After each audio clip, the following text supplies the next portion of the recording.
Alors Alan, qui est là, c'est un petit amour. Donc normalement, son destin, c'était d'être engraissé pendant 6 mois. Donc déjà de naître, d'être avec une maman dans une cage ou dans un tout petit box pendant 3 semaines et ensuite d'être engraissé pendant 6 mois et envoyé à l'abattoir à l'âge de 6 mois. En fait, les cochons sont les animaux les plus propres du sanctuaire.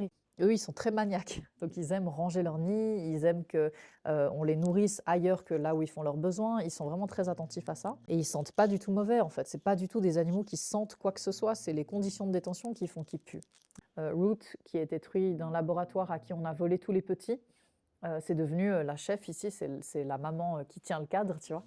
Et Gila, qui est la deuxième là depuis la gauche, qui elle aussi a été truie reproductrice, bah, elle, c'est vraiment la maman bienveillante. Et en fait, c'est ça qui me marque le plus, c'est que ils sont pas du tout si différents de nous, et nous, on n'est pas très différents d'eux dans notre manière de faire famille. On a été habitués en tant qu'humains à tirer profit des autres, c'est comme ça. Alors que les animaux, s'ils tirent profit, c'est pas exactement le bon terme d'ailleurs, c'est pour une question de survie. L'industrie laitière, d'ailleurs, c'est une réalité, mais elle est plus maltraitante que l'industrie de la viande, selon comment.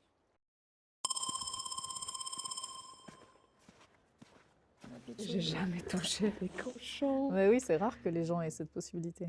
J'ai toujours peur. C'est vrai? Tu Ouais. te mets accroupi d'abord et d'abord tu fais sentir ta main. Ah. Avant, ouais. Puis après, tu peux caresser la tête. Et puis elle, pas le dos, elle aime pas trop.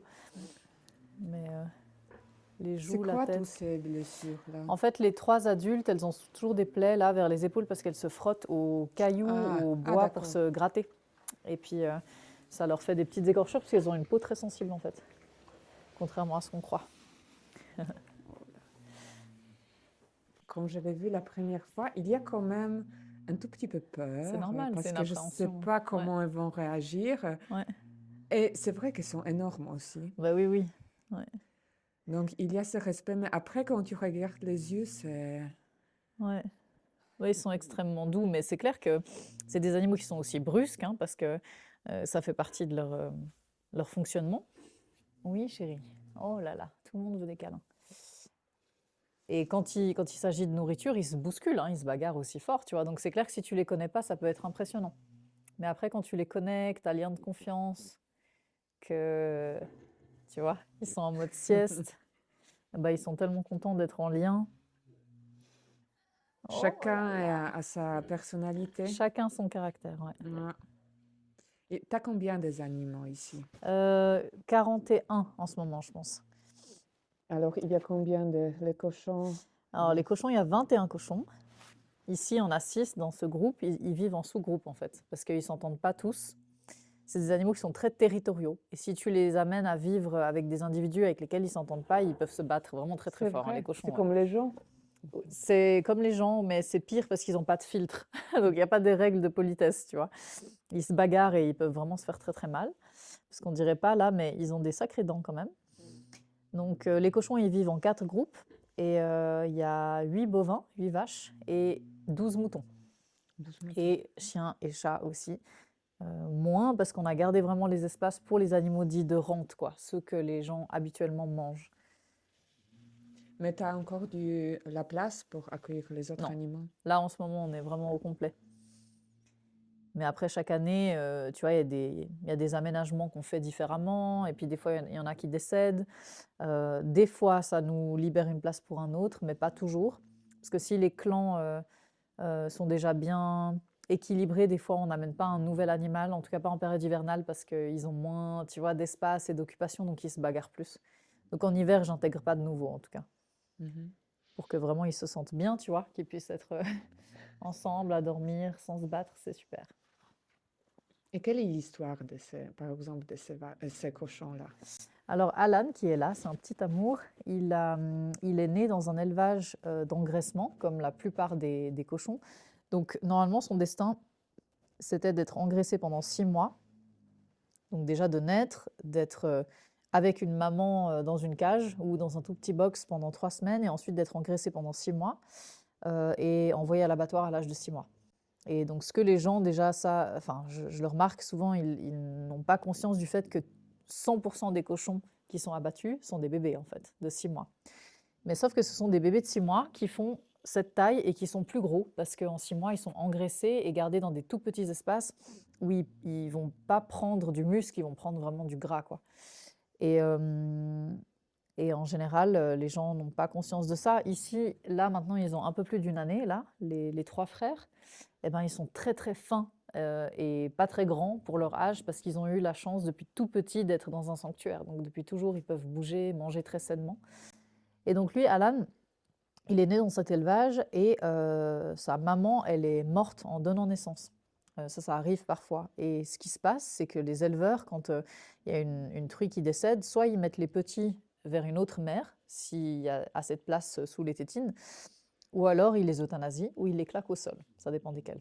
Et ils peuvent les claquer au sol.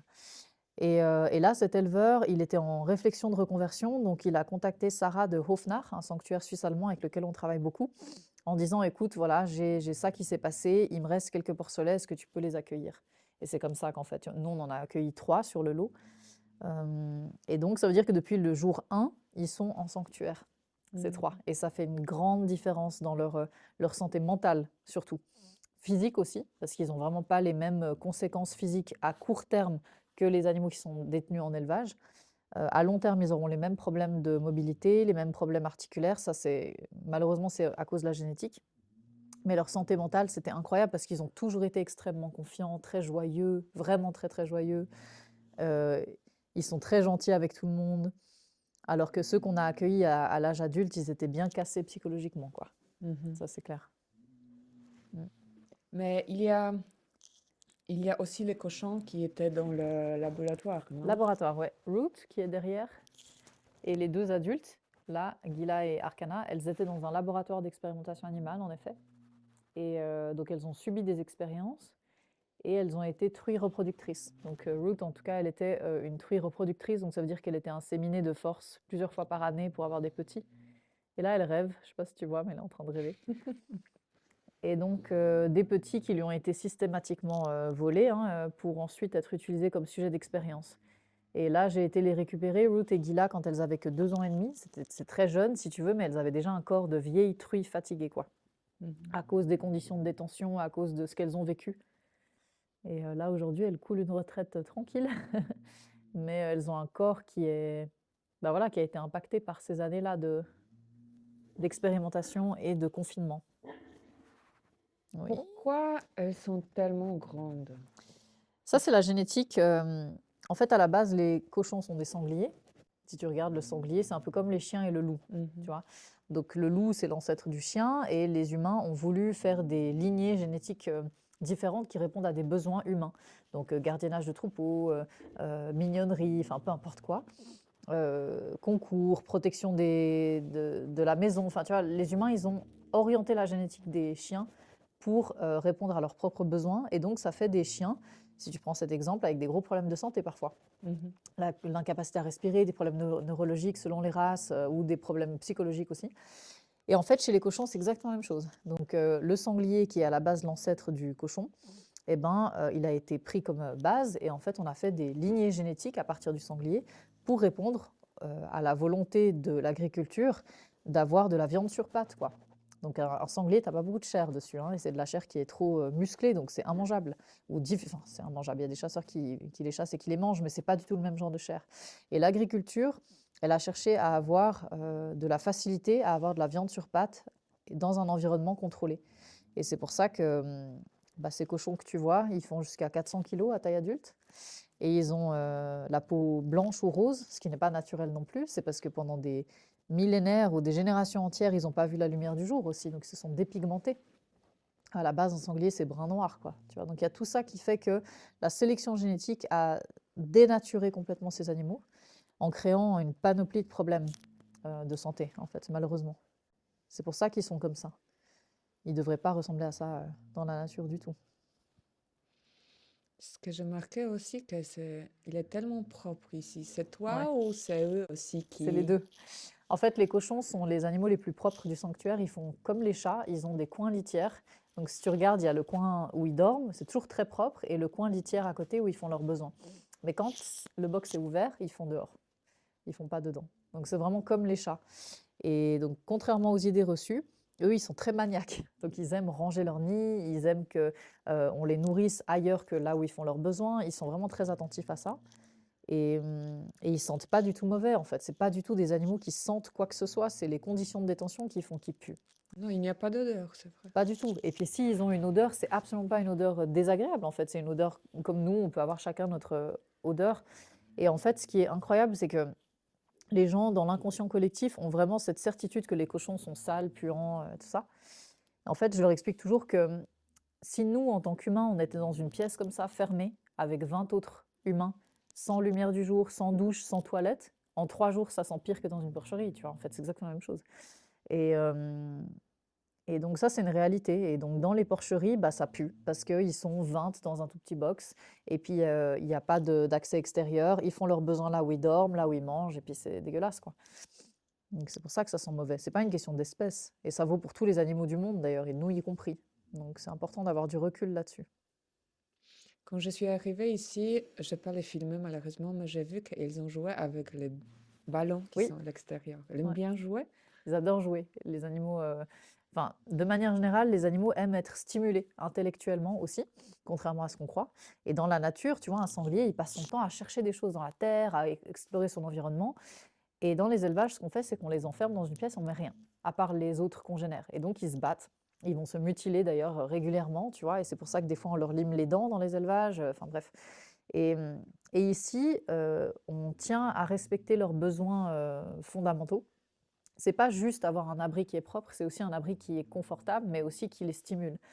Et en été, bah, tu étais venu, je pense, en été, ils ont accès au parc, donc ils sont, tu vois, ils gambadent, ils vont manger les plantes, ils vont regarder ce qu'il y a sous les arbres, ils font leur bain de boue, etc. Mais en hiver, bah, forcément, c'est plus ennuyeux parce que, tu vois, il y a de la neige partout, de la glace.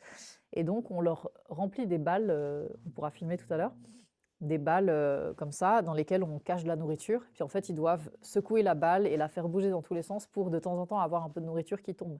Et c'est une manière de les garder stimulés et faire en sorte qu'ils ne s'ennuient pas. Parce qu'ils ils supportent très très mal l'ennui en fait. Et, euh, et donc tous les midis, ils ont un encas comme ça pour les occuper, parce que le matin et le soir, on les nourrit, mais entre deux, c'est quand même long, quoi. Donc on leur donne ça pour les stimuler. Et ils jouent comme des chiots, hein. Les 3 jeunes là, quand j'amène un sac de litière ou autre, c'est les premiers à secouer le sac et à jouer avec pendant 10 minutes, ils adorent. Ils sont pas différents des chiens, c'est juste leur forme qui est différente. Comment elles supportent l'hiver alors? Ils aiment pas. Les cochons n'aiment pas du tout le froid, en fait. C'est pour ça que là, tu vois, dans cette pièce, il fait bon, hein. On a vraiment isolé cette pièce pour qu'il fasse suffisamment chaud.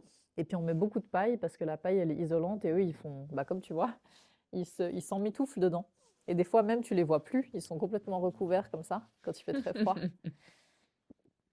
Ouais, Parce que c'est vrai, la dernière fois quand j'étais là, elles ont bien joué dehors. ouais, Maintenant, ouais. Là, c'est on la dirait période d'hiver. Ils hibernation. hibernent un peu, ouais. Ils vivent combien de... Ils ont quel âge maintenant? Ces cochons, malheureusement, ils ont une durée de vie très, très, très limitée parce que leurs problèmes de santé les rattrapent jeunes. Donc, dès l'âge de 3 ans, leur corps décline déjà, alors qu'en en fait, un sanglier ou un cochon nain, qui est très proche du sanglier dans la génétique, c'est des animaux qui peuvent vivre 20 ans sans problème. Tu vois, on a une truie en haut, elle a 19 ans, elle va avoir 20 ans cette année, à part qu'elle est devenue aveugle avec l'âge, mais elle n'a aucun problème de santé parce qu'elle a eu un bon environnement, une bonne alimentation, une bonne génétique. Et ces cochons roses, malheureusement, ils sont trop affectés par la sélection génétique et ils vivent rarement plus que 5 à 8 ans. Donc c'est une espérance de vie qui est diminuée par 3, divisée par 3 quasiment. Parce qu'à un moment donné, ils ne peuvent plus se lever. Ils se sentent trop fragiles sur leurs articulations, ils sont trop lourds et ils n'arrivent plus à bouger en fait. Donc c'est des animaux malheureusement qu'il faut euthanasier à un moment donné, non pas parce que leur tête va plus, c'est vraiment parce que leur corps les lâche, quoi. Tu te rappelles ta première rencontre avec cochon chez toi? Ici, tu dis, ou à l'extérieur? Mhm. Bah oui, les premiers cochons avec lesquels j'ai vécu, c'est la famille qui est juste à côté, c'est une famille de cochons nains, où il y a le père, la mère et les fils. Et j'ai tout appris avec cette famille, hein. J'ai tout appris sur les cochons, mais j'ai beaucoup appris sur la vie aussi. Parce que je les ai vus faire famille. Et je les ai vus éduquer les plus jeunes. Et maman Ondée, qui est la truie, c'est la chef du clan, elle est arrivée ici, elle était enceinte, elle était portante, donc elle a donné naissance ici. Donc j'ai pu assister à tout, j'ai appris tellement, tellement de choses aussi sur ma condition de femme, en fait, par le biais de cette truie. parce que je voyais qu'elle faisait tout de façon très instinctive et parfaitement juste, quoi. Donc ça m'a fait beaucoup de miroirs aussi, moi, par rapport, à mon vécu de femme, tu vois? Et comment, en tant que femme en société, on nous coupe de nos instincts parce qu'on pense que c'est mal, mais en fait, c'est là qu'on trouve beaucoup de réponses. Donc j'ai beaucoup appris, ouais. Et donc ça a été une rencontre, coup de cœur avec cette famille parce que, je me suis rendu compte que c'était pas juste une espèce comme ça, c'est vraiment une espèce de laquelle on peut apprendre beaucoup de choses. Et bah, ouais, eux, ils sont là depuis 6 ans, depuis le début. Les cochons roux sont arrivés un peu après, parce qu'au début, on n'avait pas les bonnes infrastructures pour eux et là, ça on dirait pas parce qu'ils sont calmes, hein, mais quand ils sont réveillés, ils sont capables de casser tout sur leur passage. Donc il faut avoir des infrastructures très solides et ça, il a fallu, quelque temps pour construire les choses correctement. Mais qu'est-ce que t'es voilà, les plus grandes surprises que tu as découvert sur les cochons, justement? Alors leur propreté, ça, c'est quelque chose qui est très marquant et surtout leur besoin d'être en lien. C'est des animaux extrêmement sociaux, mais qui doivent vraiment respecter certains codes pour s'entendre. Et moi, ce qui me marque chez tous les animaux de sanctuaire, mais là plus spécifiquement, c'est qu'ils sont capables d'être une famille recomposée, parfaitement équilibrée, et ils viennent réparer en fait des liens qui leur ont été volés. Et ça, c'est quelque chose qui me touche toujours beaucoup. Par exemple, Root, qui est détruit d'un laboratoire à qui on a volé tous les petits, c'est devenu la chef ici, c'est la maman qui tient le cadre, tu vois. Et Gila, qui est la deuxième là depuis la gauche, qui elle aussi a été truie reproductrice, bah, elle, c'est vraiment la maman bienveillante.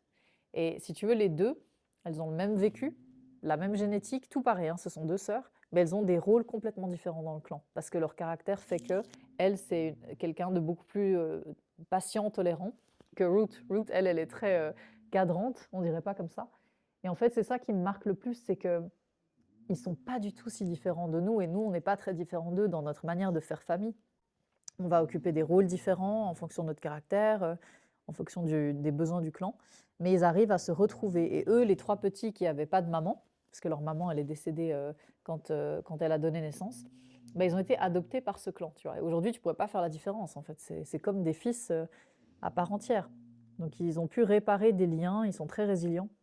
Et, euh, et ça, c'est quelque chose qui me touche beaucoup, en fait. Je me dis que ils sont capables d'aller au-delà du lien de sang, quoi. Tu vois, ils créent des liens authentiques vraiment sur d'autres bases, mais qui peuvent nous inspirer aussi beaucoup. Voilà. Quelle est la plus joyeuse et quelle est la plus méchante, alors? Il n'y a pas de méchante, Pas en tout méchante, cas. mais je voulais dire Mais que... ouais, alors disons que Root, par exemple, elle est très caractérielle selon son cycle hormonal. Tu vois, donc si elle a ses chaleurs, elle n'a pas le même caractère que quand elle n'a pas ses chaleurs. Et elle est très territoriale, donc elle, si par exemple j'amène un nouveau cochon, c'est elle qui va se battre avec, c'est sûr. C'est celle qui protège le clan. Mais c'est aussi celle, comme je disais, qui tient le cadre du clan ici. Donc s'il y a des cochons qui lui passent trop près puis qu'elle veut pas, elle va mordre, tu vois, elle va être beaucoup plus réactive. Parce que c'est son rôle en fait, hein, de tenir ce cadre, tu vois. Et par contre, bah, Gila, c'est un peu vraiment avec les petits, elle est extrêmement patiente et tolérante. Donc elles ont vraiment des rôles différents, si tu veux. Et là, parmi les petits, il y a Alan qui est là vers moi. C'est une douceur, quoi. Lui, il attaque jamais, jamais personne. Il est toujours gentil. Je pourrais le caresser comme ça pendant 4 heures. Il est trop content, quoi. Et quand je m'arrête, il va se demander pourquoi. Il a vraiment énormément de douceur. Et par exemple, Stu, qui est ici, Stu, c'est le bout en train, c'est celui qui est joyeux. Donc, quand il rentre ici, par exemple, s'il va dehors faire ses besoins, il revient, il fait la fête à tout le monde. Alors qu'il vient de partir il y a 3 minutes. Il est très, très joyeux. Donc, tu vois, ils ont tous leur caractère. Doug, il est beaucoup plus indépendant. Donc, il aime pas tous les humains, il aime certains humains. Et puis, il est souvent tout seul à se promener et il se porte bien comme ça. Et Arcana, la dernière là-bas, c'est la grande sœur, la super grande sœur, quoi. Elle est vraiment super chouette avec les trois petits. Et puis, elle est adorable, vraiment aussi. Elle a beaucoup de joie de vivre et elle est extrêmement douce et patiente, alors que des fois, les petits, quand ils étaient vraiment petits, ils étaient parfois trop énergiques, mais elle les a vraiment bien accueillis, quoi. Tu vois, donc sur les 6, ils ont vraiment des caractères, les 6 différents, mais quand tu prends pas le temps de les observer, tu peux pas savoir. Là, si tu les regardes juste faire la sieste, tu peux pas savoir. Mais si tu les observes au quotidien, bah oui, tu remarques ça.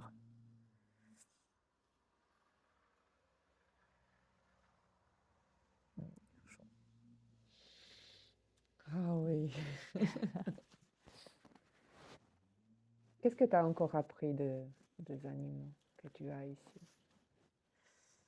En fait, j'apprends tous les jours, tu vois, donc c'est difficile de résumer ça. C'est pour ça que j'écris aussi. C'est pour ça que j'écris ces Mhm. livres, parce qu'il y a des enseignements que j'ai envie de transmettre. En fait, ce que je dis toujours, c'est que les animaux ne sont pas exemplaires pour tout, hein. Il ne faut pas non plus les idéaliser. Ils ont aussi leurs traits de caractère. Des fois, ils ont des comportements qui ne sont pas du tout éthiques. Mais il y a toujours une raison derrière que nous, on a de la peine à concevoir aussi, c'est ça. Nous, par exemple, on a été habitués en tant qu'humains à tirer profit des autres. C'est comme ça. Alors que les animaux, s'ils tirent profit, c'est pas exactement le bon terme d'ailleurs, c'est pour une question de survie. C'est vraiment une question. Ah bah, coucou Miri, en parlant de cohabitation interespèce et de ce que les animaux nous enseignent, hein Miri? Viens mon cœur, petite Miri. Eh ben, j'ai rarement vu, j'ai même jamais vu, par exemple, une maman, peu importe l'espèce, avoir un comportement inadéquat avec un des petits. Parce que même quand elle est très ferme, en fait, elle explique quelque chose avec ça. Et elle sait instinctivement pourquoi il faut être ferme. Et tu vois, typiquement, bah, le fait qu'ils soient totalement connectés à leurs instincts fait que je trouve qu'il y a une bien plus belle harmonie dans leur clan que chez certains humains. Et en termes d'éducation, eh ben, le cadre que les mamans posent en général est toujours juste, quoi. Parce qu'elles ne sont pas influencées par 1000 lectures, par ce que dit le pédiatre, l'éducatrice, la prof, bah, patati patata, tu vois. Et donc, elles savent ce qui est bon pour le petit en fonction de ce qu'elle ressent instinctivement. Ça, c'est des choses qu'on a perdues et c'est vraiment ce qui m'apprend le plus, je pense, au quotidien. Tu passes combien de temps par jour avec eux? Alors, souvent, le matin, 4-5 heures, à nettoyer tous les espaces, nourrir les animaux, faire les soins, etc. Puis en ce moment, le reste du temps, je le dédie à tout le reste de l'association. Donc, l'accompagnement des éleveurs, les réseaux sociaux, la communication, l'organisation d'événements, tout le reste, quoi. La comptabilité, l'administratif, tout ça, tout ça. Mais c'est minimum 4-5 heures par jour. Et ça, c'est parce que j'ai des collègues aujourd'hui qui travaillent sur place le soir. Mais jusque-là, je travaillais beaucoup seule. Donc, c'était 6 à 8 heures par jour dehors Mm. à m'occuper de tout le monde, tout en faisant le reste Oh, aussi. wow. Mais ouais, c'est intense comme rythme, mais je changerais ça pour rien au monde. Quels sont maintenant tes projets? Là, j'ai un gros projet pour l'année prochaine. Bon, on a des projets politiques hein, aussi par rapport au statut des animaux. On essaye de faire bouger les lois nationales et européennes sur le statut des animaux qu'on accueille en sanctuaire. Donc ça, c'est des projets qui sont en cours et qui prennent du temps. Mais j'ai un gros projet sur une autre thématique, on va dire. Je vais de plus en plus reprendre mon activité d'éducatrice, mais indépendante. Et je vais monter un concept d'accompagnement des hommes qui ont été accusés d'avoir agressé sexuellement des personnes. Et donc, je vais déployer beaucoup ça. Parce que, en fait, si tu veux, pour moi, c'est un peu comme ce que je fais avec les éleveurs. C'est aller là où les gens ils n'ont pas envie d'aller. C'est plus facile de défendre des victimes parce que, tu vois, on est tous d'accord qu'il faut défendre ces individus. Mais sauf qu'on ne donne pas de ressources non plus aux personnes qui ont été abusives, que ce soit des éleveurs ou des hommes.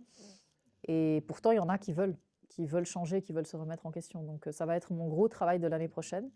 Et mon but avec ça, c'est de sortir du milieu purement associatif et animaliste, parce que par ce biais-là, bien sûr, je vais aussi parler des animaux à certains moments, tu vois, mais c'est aussi une manière de montrer que, et c'est comme ça que je le ressens, c'est que si on défend les animaux et qu'on défend les humains, il y a une cohérence derrière, en fait. Tu vois, moi, je ne suis pas contre les humains. Je suis contre certains humains, certes, ça c'est sûr, mais ça va être le gros projet. Donc, coexister continue, hein, on a toujours 1000 activités en cours, mais personnellement, ça va être ça. Et comment on peut aider? Alors, aider le sanctuaire et le travail de l'association, il y a, je dirais, 3 manières. La première manière, c'est d'aider financièrement, c'est ce dont on a besoin le plus, c'est-à-dire faire des donations ou devenir parrain, marraine d'un animal. Ça, c'est vraiment ce qui est nécessaire chaque mois. Mais il y a aussi la possibilité en tant qu'entreprise, par exemple, d'être partenaire du sanctuaire ou de l'association en faisant des activités régulièrement et en reversant une partie des bénéfices. Ça, c'est aussi une possibilité à plus large échelle.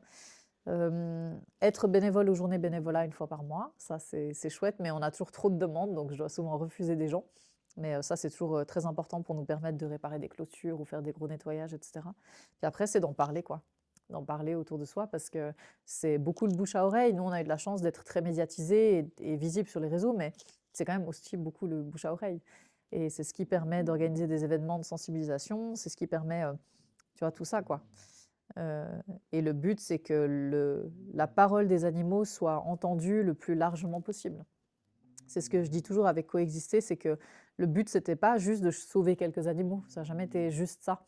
C'était surtout que ces animaux puissent faire passer des messages. Et nous, on est des intermédiaires pour diffuser ces messages par le biais des réseaux sociaux et des événements publics, mais c'est par le biais des rencontres avec ces animaux pendant les événements publics qu'il y a le plus de prise de conscience aussi. Donc, c'est ça le plus important et c'est comme ça qu'on fait bouger les lignes de la politique aussi. Plus il y a de lieux comme ça, plus il y a des gens qui prennent conscience, plus ils ont envie aussi de changer la donne, quoi. Ouais, c'est ça. Et j'aimerais juste passer à côté des vaches. Je t'ai demandé, Oui. ça vient d'où du lait? Ouais, d'accord. Merci beaucoup. Merci.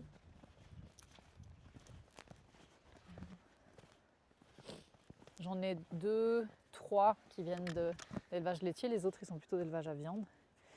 Et là, ça va Yasus? Yasus, viens mon cœur. Tu viens Yasus? Non, il rumine. Elle n'a pas trop. Il rumine. D'accord. Donc ouais, Yasus, il vient d'un élevage laitier, c'était un veau de l'industrie laitière. Donc en fait, ce que les gens souvent oublient, c'est qu'une vache, elle donne du lait parce qu'elle est maman, en fait. Donc elle donne du lait, comme n'importe quel mammifère, parce qu'elle est enceinte, elle porte un animal, en fait, en elle. Et donc dans l'industrie laitière, on insémine de force les vaches chaque année pour qu'elles soient portantes. Et quand elles donnent naissance au veau, on retire le veau en général dans les 24 heures, le temps juste qu'ils boivent ce qu'on appelle le colostrum, le premier lait. Et après on les retire pour pouvoir nous-mêmes commercialiser le lait que cette vache va produire pendant plusieurs mois. Et donc quand les veaux à la naissance sont des mâles, comme Yasus par exemple, eh ben, ils sont engraissés quelques semaines ou quelques mois, ils partent à l'abattoir. Parce qu'ils ne sont pas utiles à la filière, à part s'ils deviennent reproducteurs, mais pour ça il faut qu'ils aient une très bonne génétique. Et quand il s'agit de femelles, elles vont devenir vaches laitières aussi, de la même manière que leur mère. Ce qu'il faut savoir et que les gens oublient, c'est que 100% des animaux dans la filière laitière, donc les vaches, les veaux, partent à l'abattoir quand ils sont plus utiles. Donc, parce qu'il y a beaucoup de personnes qui veulent devenir végétariennes par amour pour les animaux, mais qui mangent beaucoup de fromage et de produits laitiers. Et ça, c'est oublier le fait que pour produire du fromage, il faut qu'il y ait des veaux qui partent à l'abattoir, il faut qu'il y ait des vaches qui partent à l'abattoir. Les vaches laitières sont transformées en steak haché la plupart du temps. Et les veaux d'engraissement, ça dépend en fait, ça dépend de leur génétique. Soit c'est des veaux de race pure laitière, ils ne sont pas très épais en chair, ils vont être transformés en sous-produits. Mais sinon, ou viande de veau blanche, et sinon, c'est de la viande de veau, quoi. Tu vois. Donc ça, c'est important de l'avoir à l'esprit parce que l'industrie laitière, d'ailleurs, c'est une réalité, mais elle est plus maltraitante que l'industrie de la viande, selon comment. Parce qu'il y a vraiment cette capitalisation des progénitures et aussi cette séparation systématique entre les mères et leurs petits, qu'il n'y a pas dans tous les élevages de viande, par exemple. Beaucoup d'élevages de viande de vaches, enfin de bœuf, eh ben, les animaux ont pu rester en groupe, ce qui n'est pas le cas dans l'élevage laitier, tu vois. Ouais.